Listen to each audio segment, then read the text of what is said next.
My name is Leo, and today was my first day at Northwood High. The school looked normal. Big brick building, green lawn, a sign welcoming the Tigers. I took a deep breath and tried to blend in as I walked inside. The hallways buzzed with students, laughter, and slamming lockers. A tall boy bumped into me, grinning. A girl with pink hair waved. Maybe this wouldn't be so bad. I found my locker, fumbled with the combination, and rushed to English class.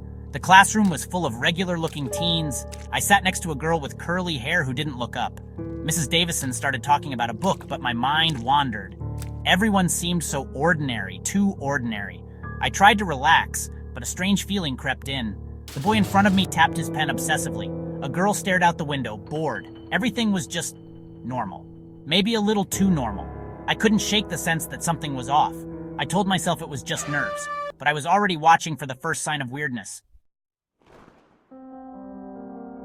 After English, the bell rang and the halls filled up. That's when I saw it, a puddle of thick greenish ooze by the water fountain. It bubbled and smelled sour, but nobody seemed to notice. Students stepped right in it, shoes squelching, unfazed. I hurried to science, trying to forget the slime, but I saw more, a trail of it leading under the janitor's closet door. My skin crawled. In science, I sat next to Mark.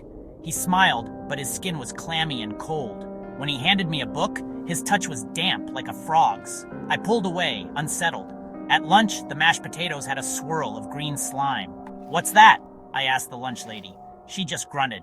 Everyone else ate the slime without a care.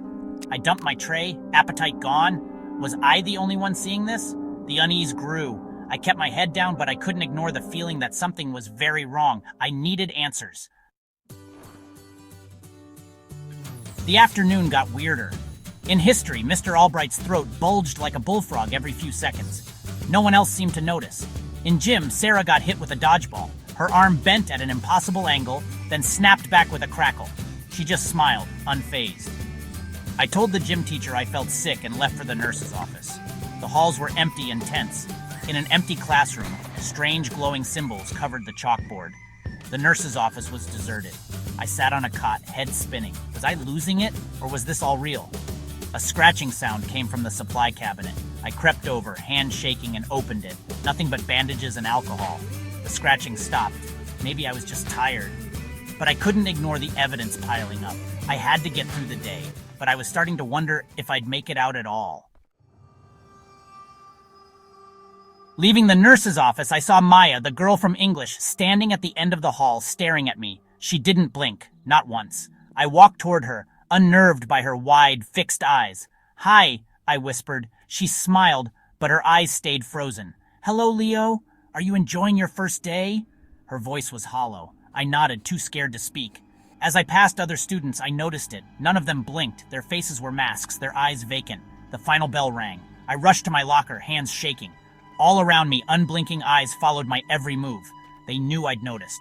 I grabbed my backpack and ran for the exit, pushing through the crowd. I didn't look back. I just needed to get out. The school was a nightmare in disguise. I burst outside, heart pounding. For a moment, the world seemed normal again, but I knew better. I ran until I was a block away, gasping for air. Northwood High looked normal from here, but I knew the truth. The students, the teachers, they weren't human. I had to tell someone, but who would believe me? I imagined telling my parents, everyone at school is a monster. They'd think I was crazy. I felt utterly alone. When I reached my street, I saw them, Mark, Sarah, Maya, standing on the corner watching my house. They weren't talking, just waiting. Dread filled me. They knew where I lived. They started walking toward me, perfectly in sync. Their faces were blank, their intentions clear. I backed away, heart racing. Maya stepped forward, her eyes locked on mine, her mouth stretched into a monstrous grin, revealing rows of sharp teeth. "We were so worried you wouldn't fit in, Leo," she hissed. "It's been so long since we've had a real human." The others smiled, their faces melting into monstrous forms. I was the new kid, and I was also the main course.